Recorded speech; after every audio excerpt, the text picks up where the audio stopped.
వెంకటేశాయ. పరంధాముడు, జగత్ కళ్యాణ గుణధాముడు, అష్టైశ్వర్య చక్రవర్తి శ్రీ కళ్యాణ వెంకటేశ్వర స్వామి కొలువైన శ్రీనివాస మంగాపురం. సమున్నత శిఖరాలు, తారాడే చిరుగంటల శబ్దాలు, మనసు దోచి మైమరిపించే శిల్పాకృతులు, మనలోని మాలిన్యాలను తొలగించే మంత్రోచ్చాటనలు, ఉత్సవ సంరంభాలు, వివసుల్ని చేసే ప్రశాంత పరిసరాలు. శ్రీనివాస మంగాపురం ఓ మహిమాన్విత ప్రదేశం. ఆబాల గోపాలానికి అనురక్తి కలిగించే దైవధామం.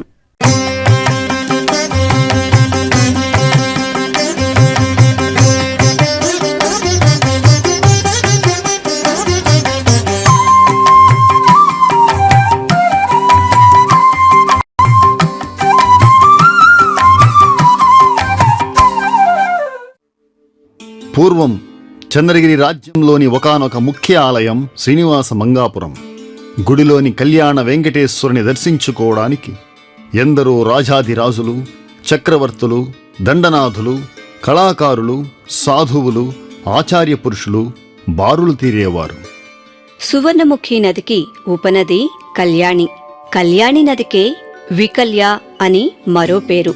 వెంకటాచల మాహాత్మ్యం గ్రంథంలో సైతం వికల్య నది ప్రస్తావన ఉంది. కళ్యాణి నది ఒడ్డున వెలిసిన శ్రీనివాస మంగాపురం ప్రస్తుతం చిత్తూరు జిల్లా చంద్రగిరి మండలంలో అంతర్భాగం. ప్రఖ్యాత పుణ్యక్షేత్రం తిరుపతికి పశ్చిమంగా తిరుపతి మదనపల్లె మార్గంలో 10 కిలోమీటర్ల దూరాన వెలసి ఉంది. శ్రీనివాస మంగాపురానికి ఉత్తరాన పరమ పావన శేషాచల శిఖరాలు, నైరుతిన చంద్రగిరి దుర్గం, హేమనగం కొండలు కనువిందు చేస్తుంటాయి.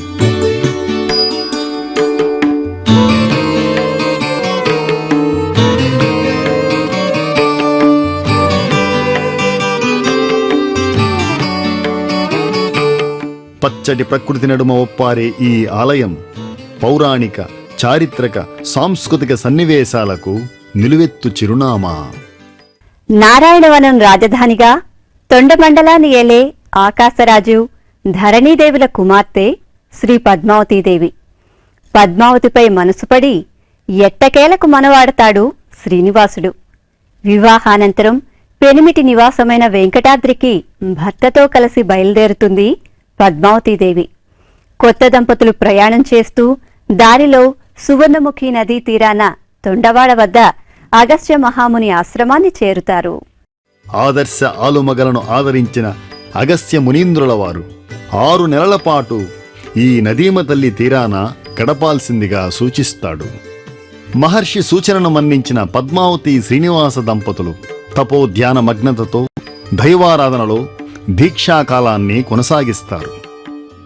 దేవదంపతులు 6 మాసాలు అక్కడ గడిపినందుకు గుర్తుగా పరిసరాలలో ఓ ఆలయం వెలసింది. కళ్యాణానంతరం సతీ సమేతంగా శ్రీనివాసుడు పావనం చేసిన ప్రదేశం కాబట్టి ఆ ప్రాంతం శ్రీనివాస మంగాపురంగాను, గర్భగుడిలోని మూలమూర్తి కళ్యాణ వెంకటేశ్వర స్వామివారిగాను ప్రసిద్ధి. తాళ్లపాక అన్నమాచార్యుల వారి మనమడు, తాళ్లపాక పెద తిరుమలయ్యంగారి కుమారుడు అయిన తాళ్లపాక చిన తిరుమలయ్యంగారి ఆధ్వర్యంలో క్రీస్తు శకం 1540వ సంవత్సరం మార్చి 23న శ్రీనివాస మంగాపురం ఆలయం జీర్ణోద్ధరణ జరిగింది. అప్పుడీ ప్రాంతమంతా విజయనగర చక్రవర్తుల ఏలుబడిలో ఉండేది.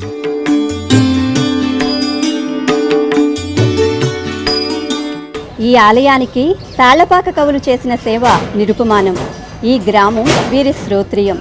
కారణాంతరాల వలన శిథిలమైన ఈ దైవ ప్రాసాదాన్ని వారు ఎంతో భక్తి శ్రద్ధలతో పునరుద్ధరించారు.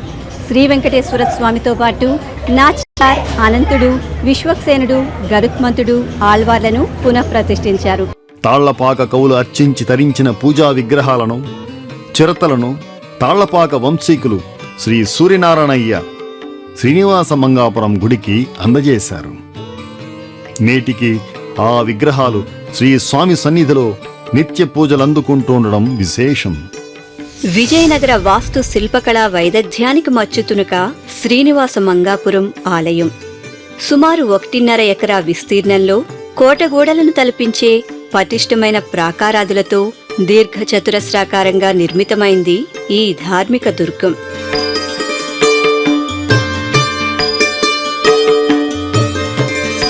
తూర్పుముఖంగా అగుపించే ఈ గుడిలో ప్రవేశించేటప్పుడు తొలుత 5 అంతస్తులతో 7 కలశ శిఖరాలతో కూడిన పెద్ద పడికావలి గోపురం దర్శనమిస్తుంది. అధిష్టానం కాశీరాయితో దృఢంగా నిర్మితమైంది. అధిష్టానం పైన ఇటుకలతో కట్టిన ఆకాశమెత్తు గోపురం ఆకట్టుకుంటుంది. గోపురంపై ఆచ్ఛాదనగా పౌరాణిక దేవతామూర్తుల స్టక్కో శిల్పాలు సొగసుగా పొదగబడ్డాయి.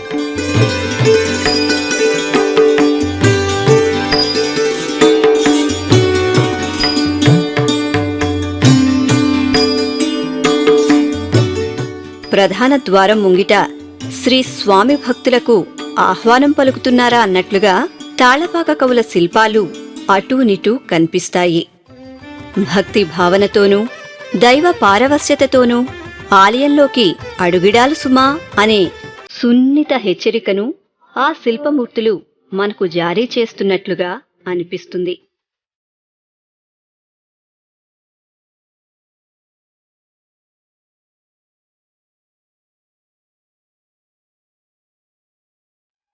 పడికావలి గోపురం దాటుతూనే చుట్టూ విశాలమైన ఆవరణ.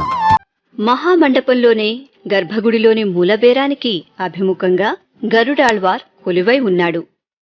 ద్వారపాలకులు జయ విజయులు అటునిటూ గంభీరంగా నిలుచుని ఉన్నారు. ద్వారపాలకులను దాటితే అర్ధమండపం, అక్కడ్నుంచి ముందుకు కదిలితే శయనమండపం వస్తుంది. ప్రతిరోజు రాత్రి ఈ శయనమండపంలో గొలుసులతో వేలాడదీసిన తూగుటుయ్యాలలో భోగ శ్రీనివాసమూర్తికి పవళింపు సేవ జరుగుతుంది. దీన్నే ఏకాంత సేవగా వ్యవహరిస్తారు. భోగ శ్రీనివాసమూర్తి తామ్ర విగ్రహం తాళపాకవారి పూజాగృహంలోనిదని, వారి తదనంతరం ఈ ఆలయానికి సమర్పించడం జరిగిందని అంటారు. శయనమండపాన్ని అధిగమిస్తే అంతరాళం. అంతరాళంలో దక్షిణ కుడ్యానికి ఉత్తరాభిముఖంగా ఆసీన భంగిమలో శ్రీ లక్ష్మీనారాయణ స్వామి నయన మనోహరంగా గోచరిస్తారు. అదేవిధంగా ఉత్తరపు గోడకు పశ్చిమంగా శిరస్సు పెట్టి పవ్వళించిన భంగిమలో శ్రీ రంగనాథస్వామి దర్శనమిస్తారు.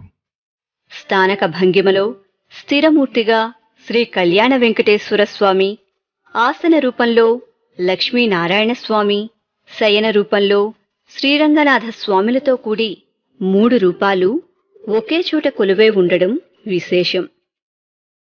గుడి కుడ్య నిర్మాణం ఉత్కృష్టం.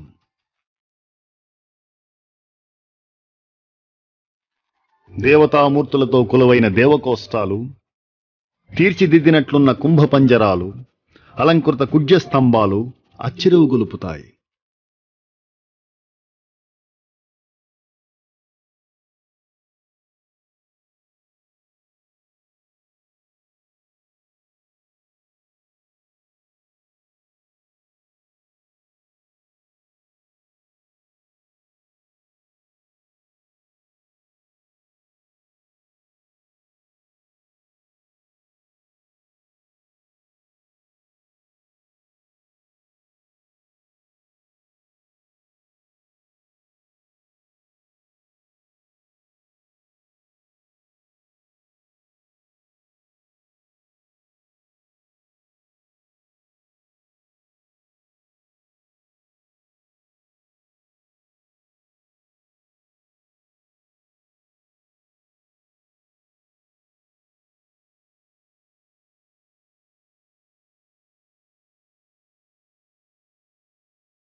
గుడికి నైరుతిన కళ్యాణ మండపం. తిరుమలలో వలె రోజు శ్రీదేవి భూదేవి సమేత కళ్యాణ వెంకటేశ్వర స్వామి కళ్యాణోత్సవం అత్యంత వైభవంగా జరుగుతూ ఉంటుంది. తపము మరి ఇదిగాక వైభవం బికనొకటి కలదా, ఇదిగాక సౌభాగ్యమిదిగాక తపము మరి ఇదిగాక వైభవం బికనొకటి కలదా. సర్వజన సంక్షేమం కోసం గుడికి వెనుకవైపు యాగశాల. ముఖ్యమైన యాగాలు ఇక్కడ జరుగుతూ ఉంటాయి.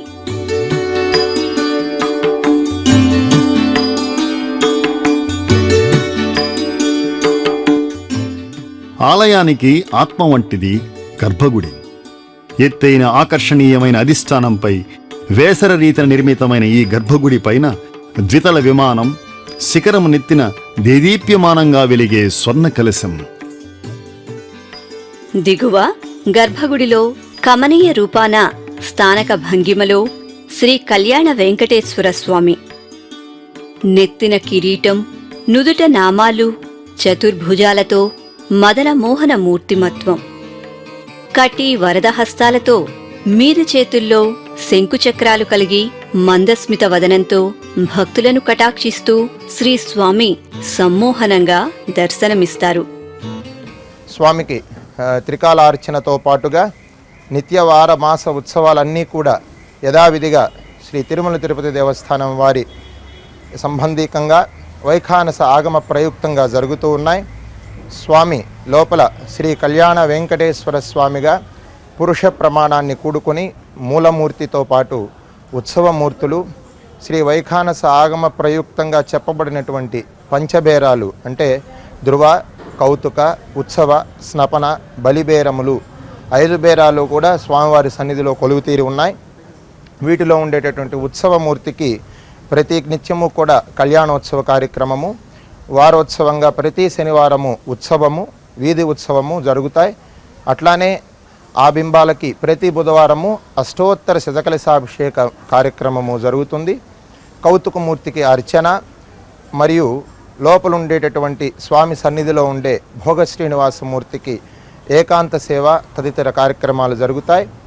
బలిమూర్తికి సంబంధించినటువంటి ఉపచారాలన్నీ కూడా స్వామి సన్నిధిలో నిత్యము జరుగుతూ ఉన్నాయి.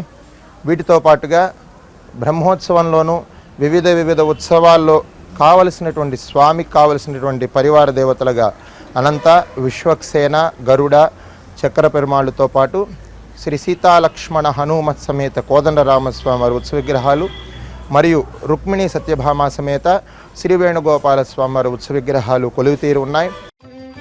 సిద్ధకుట్టి ప్రాంతంగానూ శ్రీనివాసపురంగానూ పిలిచే శ్రీనివాస మంగాపురం మునుపు ప్రసిద్ధ యాత్రాస్థలం.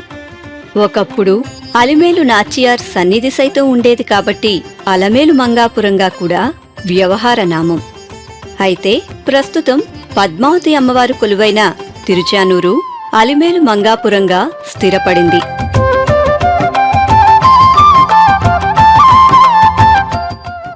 అన్నమాచార్యుల వారు మనమడు తాళ్లపాక చిన్నన్న ఈ అలమేలు మంగాపురం అనే శ్రీనివాస మంగాపురంలో రాజులు, ఇతర ఊరి పెద్దల సమక్షంలో జాండ్రవారు పద్మశాలీల తగాదాను పరిష్కరింపజేశాడు. ఈ సన్నివేశ వృత్తాంతాన్ని వివరించే తామ్ర శాసనం.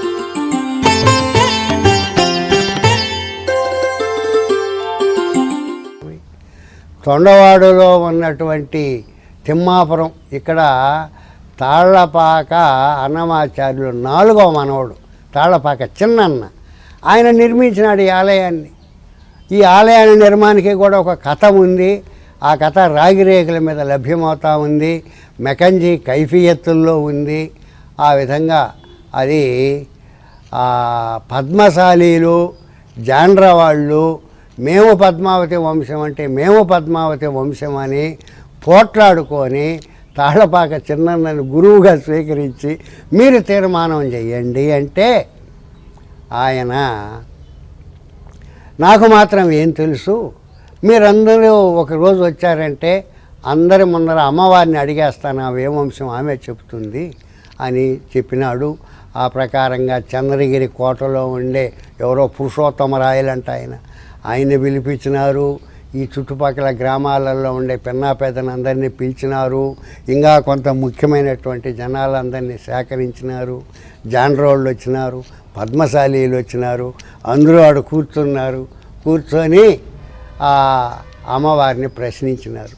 ఈయన తాళ్లపాక చిన్నన్న, అమ్మ ఈ 2 వంశాల వాళ్ళు పోట్లాడుకుంటూ ఉన్నారు, మీరు జాండ్రోళ్ళని ఆడబిడ్డని వాళ్ళు అంటూ ఉన్నారు, పద్మశాలీల ఆడబిడ్డని వీళ్ళు అంటూ ఉన్నారు, ఎవరో మీరు చెప్పేస్తే వీళ్ళకి పోట్లాట తప్పుతుందంటే అందరికీ వినబడేటట్టుగా అమ్మ నేను పద్మశాలీల ఆడబడుచును అని చెప్పేసింది. ఆకాశవాణి మనిషి కనపడలా, వాక్కుతో చెప్పింది. దానిని అందరూ అంగీకరించినారు. జాండ్రోళ్ళ వాళ్ళ వాదం చెల్లలేదని వెళ్ళిపోయినారు. పద్మశాలీలు అందరూ సంతోషించి చెప్పన్న దేశాల వాళ్ళు అంటే 58 దేశాలలో ఉండేటటువంటి పద్మశాలీలు అంతా కూడబలుక్కొని ఆ పైకము సేకరించి ఆ తాళపాక చిన్నన్నకి పాదకానుకగా 10,000 వరహాలు పాదకానుకగా ఇచ్చినారు. ఆయన ఆ డబ్బుని నేను మాత్రం ఏం చేసుకునేదని తిరుమల ఆలయంలో నుంచి మరొక 10,000 వరహాలు తెప్పించి మొత్తము 20,000 వరహాలతో తొండవాడ దగ్గర తిమ్మాపురం గుడి అంటారు. ఎందుకంటారంటే తిరుమల అప్ప, కన్నడం వాళ్ళు తిమ్మప్ప అంటారు వెంకటేశ్వర స్వామిని, అంటే తిరుమల అప్పనని ఆయన ఆలయాన్ని నిర్మించినారు. అది కూడా ఈ హైదరాలీ సేనల ధాటికి ఆ శిథిలమైపోయింది. రాజ్య కేంద్రమైన చంద్రగిరి నుండి వచ్చే భక్త యాత్రికులు మిట్టపాళెం మీదుగా కళ్యాణి నది ప్రవాహాన్ని దాటి తొలుత శ్రీ కళ్యాణ వెంకటేశ్వర స్వామిని దర్శించుకుని ఆ తరువాత ఇక్కడికి 7 కిలోమీటర్ల దూరంలో గల శ్రీవారి మెట్టు చేరుకునేవారు.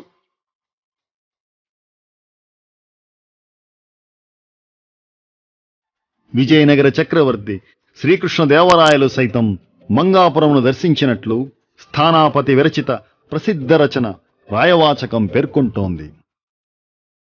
శ్రీవారి మెట్టు లేక శ్రీపతివారి మెట్టు తిరుమల సోపాన మార్గం.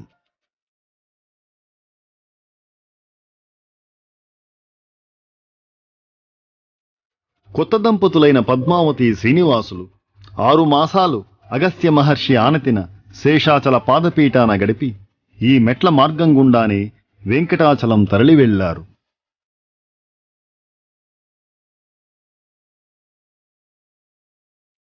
పరమ పావనమైన శ్రీవారి మెట్టు మెట్లదారిని తిరుమల తిరుపతి దేవస్థానం వారు పునరుద్ధరించారు. భక్త యాత్రికులకై శ్రీ స్వామి దర్శనావకాశంతో సహా ఎన్నో సౌకర్యాలు ఏర్పాటు చేశారు. పాదపీఠాన శ్రీ వెంకటేశ్వర స్వామిని ప్రతిష్ఠించి ఇహపరలోక పుణ్య సముపార్జనకు వీలు కల్పించారు.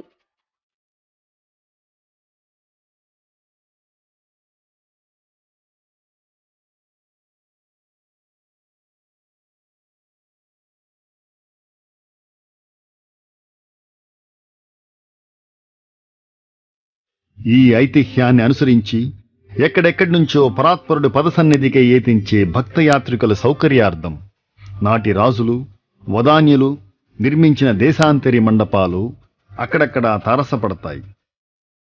భక్తుల పాదస్పర్శతో పునీతమైన ఈ పురాతన మండప నిర్మాణాలు నాటి కాలగతికి సజీవ చారిత్రక సాక్ష్యాలు.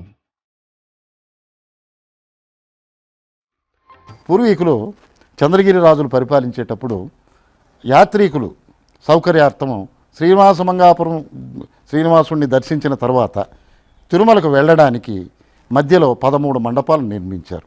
అందులో ప్రస్తుతం 5 మాత్రం ఉన్నవి. మొట్టమొదటిది సుట్టుగుండ్ర మండపం, ఇది కాస్త అడవి లోపల ఉంది.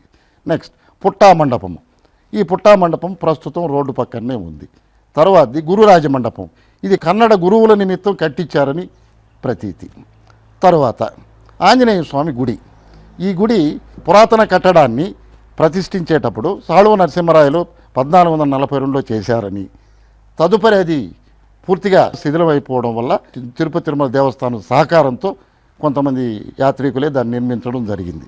ప్రస్తుతం అక్కడ అన్ని కైంకర్యాలు నిత్య పూజలు జరుగుతున్నాయి. ప్రతి సంవత్సరం హనుమ జయంతి టైంలో ఆయనకు ఉత్సవాలు కూడా జరుపుతున్నారు. తర్వాతది టానా మండపం, ఇది ఒకప్పుడు నరసింహస్వామి దేవాలయంగా వెలసిల్లింది. ఇందులో పుష్కరిణి కూడా ఉంది. చివర సలిబిందర మండపం, అంటే ఒక రోజుల్లో రాజులు దీంట్లో నీళ్లు పెట్టేవాళ్ళంట యాత్రికుల కోసం. వాళ్ళు ఇక్కడ సేద తీర్చుకుని నీరు తాగి తిరుమలకు వెళ్ళేవాళ్ళు. మూల విరాట్టు మాయమైన ఈ ప్రాచీన శిథిలాలయం నృసింహాలయంగా చెబుతారు.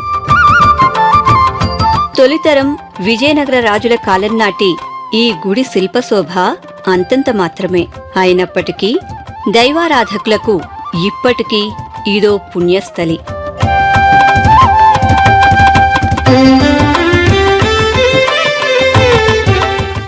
గుడి ముంగిట ఈశాన్య దిక్కున గల ఈ దిగుడుబావి మాత్రం విస్మరించరానిది. తీరైన ఆకృతితో చక్కని పడికట్లతో అలరారే ఈ నూతినీరు అమృతతుల్యమే. దేవాలయమంత పవిత్రంగా ఉన్న ఈ దిగుడుబావి ప్రవేశ ద్వారానికి అటునిటు శుభప్రదమైన ఏనుగులతో గజలక్ష్మి అమ్మవారిని శిల్పించారు. ఇంకా హనుమ, గరుడ, రామానుజాచార్యుల వారిని సైతం నుయ్యి కుడ్యాలపై చూడవచ్చు. ఇంకో సంగతి, ఈ గుడి ముంగిటి గల ఏకశిలా ధ్వజస్తంభాన్ని తరలించి కొండపైన తిరుమల ముఖద్వారాన నిలబెట్టారు.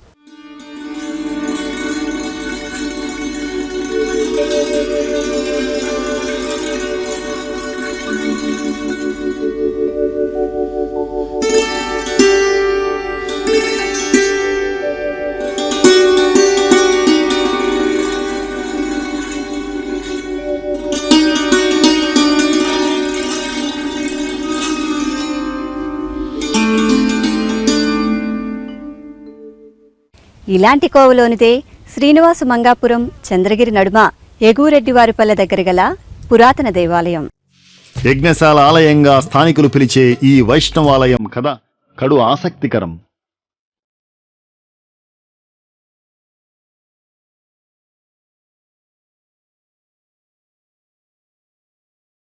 నాటి తిరువేంగడ కొట్టం వైకుంఠ వలనాడులోని ఈ ఆలయం కథనాన్ని అవలోకించండి.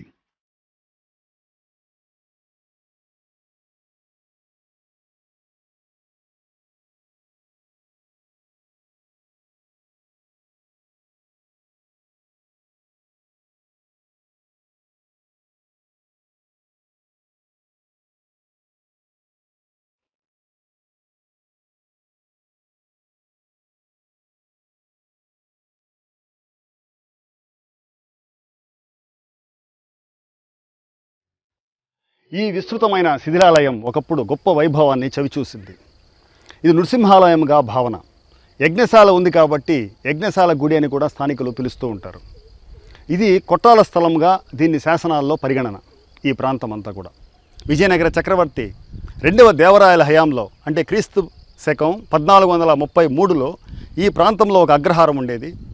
ఆ అగ్రహారంలో నుంచి 24 మంది వేదపారాయణదారులు ప్రతి నెల 2 చొప్పున తిరుమలకేగి అక్కడ వేదపారాయణం చేసి వచ్చేవారు.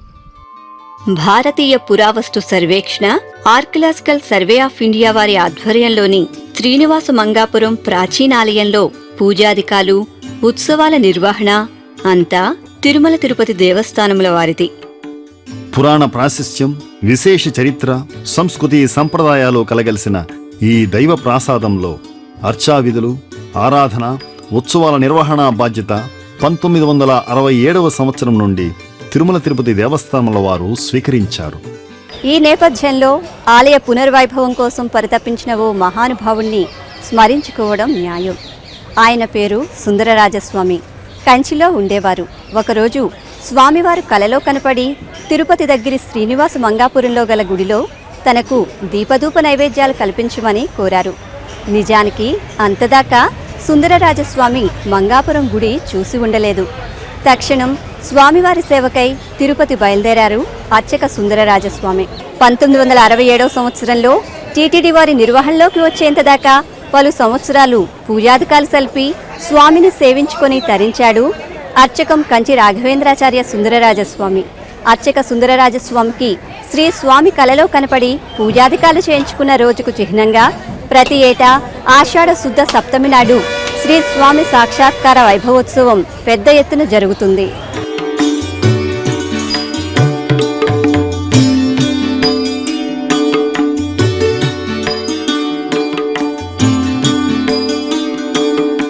ఒకప్పుడు 60 సంవత్సరాల క్రితం కాంచీపురం అని చెప్పి ఒక దివ్య క్షేత్రం ఉన్నది. ఆ క్షేత్రంలో మా తండ్రి గారు, మా తల్లిగారు, నేను, మా కుటుంబం వాళ్ళంతా కూడా అక్కడ ఉండేవాళ్ళము. స్వామివారు మా తండ్రి గారికి ఒకనాడు విక్రమనామ సంవత్సరం ఆషాఢ శుద్ధ సప్తమి ఉత్తర పల్గుని నక్షత్రం అనగా 11/7/1940 సంవత్సరం ఈ శుభ దినమునందు నీవు వచ్చి నాకు పూజ చేయవలసిందిగా స్వామివారు స్వప్నంలో ఆనతిచ్చారు.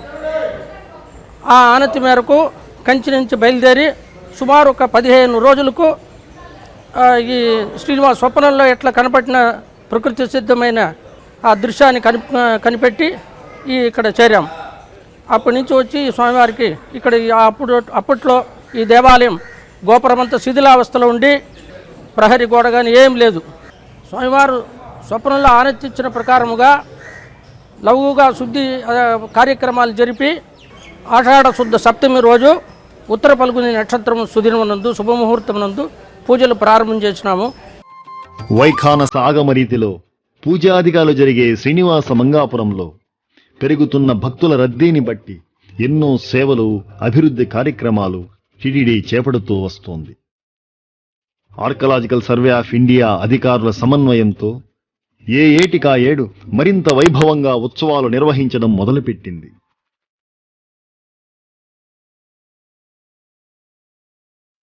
నిత్యోత్సవాలు, వారోత్సవాలు, పక్షోత్సవాలు, మాసోత్సవాలు, బ్రహ్మోత్సవాలు ఘనంగా నిర్వహిస్తూ శ్రీనివాస మంగాపురం క్షేత్రాభివృద్ధికి కృషి చేస్తోంది. టీటీడీ గుడి ముందు పుష్కరిణిని నిర్మించింది.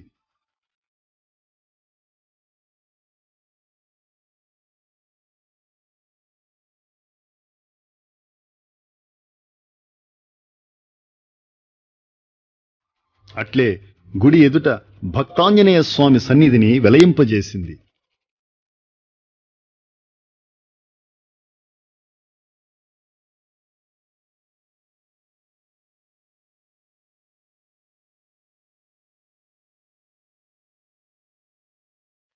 రెండు 2007వ సంవత్సరం నవంబర్ నెలలో ఆలయ మహాసంప్రోక్షణ జరిగింది.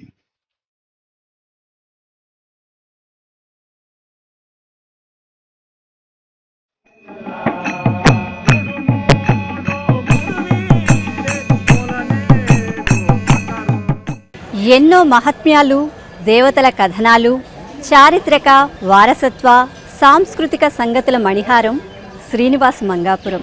శ్రీ కళ్యాణ వెంకటేశ్వర స్వామి కొలువైన శ్రీనివాస మంగాపురం తప్పక దర్శించి తరించాల్సిన దివ్యధామం. ఆశ్రిత భక్తవరదుడైన శ్రీ కళ్యాణ వెంకటేశ్వరుని కనులారా దర్శించుకోవడం అంటే తిరుమల వెంకటేశ్వర స్వామిని సేవించుకున్నంత పుణ్యఫలంగా భావిస్తారు భక్తజనులు. శ్రీ కళ్యాణ వెంకటేశ్వర ప్రభుకి నమోవాకాలు.